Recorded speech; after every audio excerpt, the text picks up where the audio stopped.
What up? It's your boy Scribe, aka Scribble, and you're watching Hip Hop TV.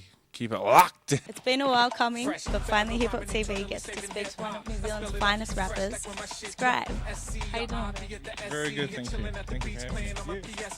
Now, it was a great road to success with The Crusader, and now we're in a new era of Scribe with Rhyme Book. That's right. I believe you've been very busy on tour, doing tours, gigs, concerts, doing the media run and whatnot. Tell us a bit about Rhyme Book and how you've been going. The tours have been great. Like, I've just come off, I'm doing some New Zealand shows and stuff like that.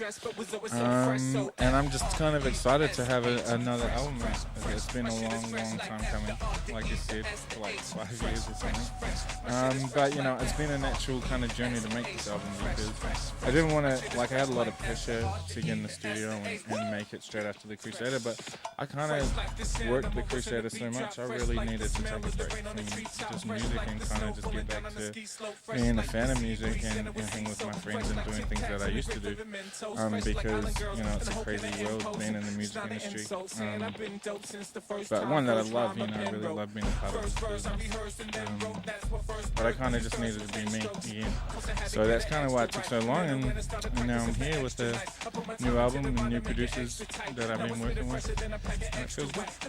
Yeah, well, when I actually heard that Rhyme Book was the title of your latest album, immediately that's something I connected with, and I feel a lot of writers and artists would connect with, because it's, you know, everyone's got one, everyone keeps close to their heart. So what is Rhyme Book to you, or what was Rhyme Book before the actual release? Rhyme Book, to me, it's kind of, because of Rhyme Book, to me, it's something that's really personal. And, like, I know with my Rhyme Books, I'm very protective. So I have a lot of friends who try to pick them up and just start going through pages and go, hey, put it down. And so, with this album, I really wanted to kind of be more personal than I was with The Crusader. Crusader was kind of like just this big, kind of, yeah, I'm happy to be rapping and this is what I'm doing kind of thing. But with Rhyme Book, I kind of wanted to be a bit more personal and a bit more intimate with, you know, what kind of makes me tick and things that I think about as, not so much as a rapper, but just as a human, like, on this earth. And so, but then of course I checked in a few kind of not so kind of intimate songs, just so I didn't get too emo, you know. I didn't want to start emo rap, a new genre. So yeah. You heard it here first on Hip Hop TV. And so yeah, Rhyme Book was a natural thing for me to think this album should be called Rhyme Book, because I did select from various Rhyme Books certain songs that I wanted to put together and put out there. Yes, Scribe, you've always had a certain honesty with your music, and this album has really stepped up on that emotional level. At times, is there ever any holdback in giving your all and expressing your emotions, but not feeling exposed at the same time? That's a good question.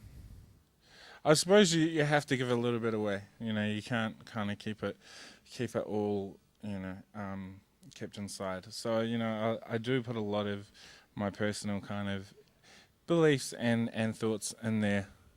But like, the artists that I like are people that let you know what's going on. I'm kind of like, say for example, Lauryn Hill, and when she made the Miseducation of Lauryn Hill, she had the song Lost Ones, which was about Wyclef. And I already knew it kind of, you know, you hear rumors about stories, but when people actually set the record straight through a song, it gives you a kind of a bigger insight into what's happening, and you feel like you're actually connecting with that person. And so that's kind of, yeah, I try and be kind of personal with what I'm saying. Something also I find that fans would definitely connect with you in that way, because in a way it's a friendship more than just an artist, because they get to hear that side of you that they're all going through also. Yeah, that's true. Rhyme Book also has its own sound. You've experimented with a few different music producers and different instruments and, you know, all different sound effects in there. How have you managed to actually keep that Scribe flavour that we all really love? I don't know. I kind of like, you know, you're definitely right. With this new album, I've gone away from so much of the sample-based kind of beats that were coming out that I did with Free Money, and I've been working with new producers that use a lot of synthesizers and a lot of electronic kind of gadgets and stuff, like new up-and-coming producers. So it was hard for me to try and adapt to that new kind of sound, but the thing is, I just go with something that I like. Like, I'm not a big fan of electronic kind of beats, but the ones that I picked for the album I like. So I think that's kind of where my the Scribe flavor comes through, and I try to keep the lyrics kind of quite cohesive and quite easy to understand, and yeah, I hope it translated into the new shit. But in saying that, I did a lot of flack from my fans. Like, you know, I keep up on what they think, and a lot of them did, you know, was like, fresh, what the hell is that? That's shit. And like, for me as an MC, you know, I can't forever keep making a not many or a sample-based kind of music. As an artist, I need to keep evolving and moving, and as well as it to be exciting and new for me. And so making Fresh, I knew it was such a big jump from where I was at the time, but it was something that I enjoyed doing and loved experimenting in. I think, you know, hip-hop's like a revolving door. It's always moving, and you got to keep moving with it. Otherwise, you can't. I don't want to be a one-trick pony. I don't want to be someone that's like, oh yeah, that, you know, that's what he does. I like to think that I could do anything.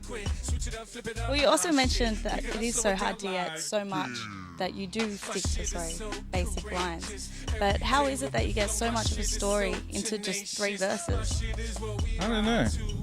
I don't know. I definitely like just try and get my point across.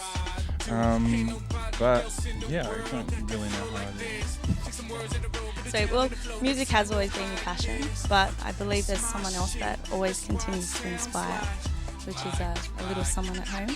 How has fatherhood changed your approach to music and your love of it?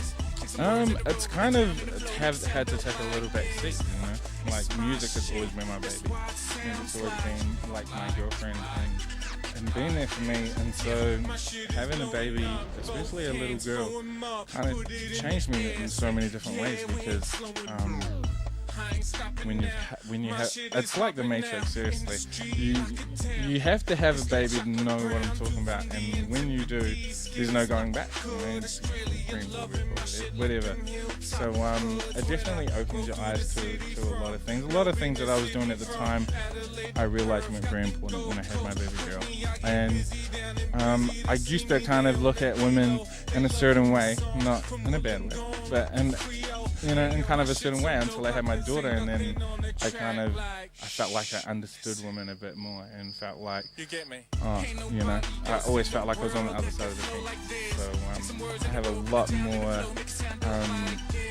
kind of understanding, I like to think, of females, having a daughter of my own, and like, she's just so precious to me that, you know, she gives me a lot of inspiration to keep doing my music, but at the same time, music is second to her now.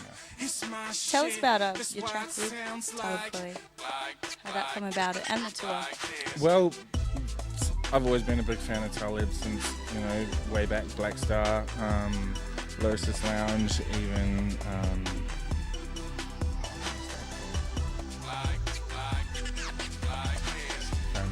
but he was on some key, like, underground releases, and first time I heard him, I was like, whoa, this dude is the one. He's like Neo from the Matrix. I always talk about the Matrix. I really think that, yeah. Anyway, he was like the one, and I was like, oh, it's an honor to meet you. And he was like, it's an honor to meet you. And then from that moment, I was like, oh wow, he's honored to meet me. And so I kind of like, cool, this guy's really cool. And you know, he rolled up a blunt, and it was just like hanging with one of my boys, and by the end of that day, we ended up going out for dinner. We watched some NFL. He schooled me up on the rules of NFL, and yeah, it was like it was definitely the most great experience I had with making this whole album. Well, I'd just like to say you've done really great with the expectations you have set for yourself. You are well and truly there, because all our fans are loving Rainbow at the moment. Oh, awesome.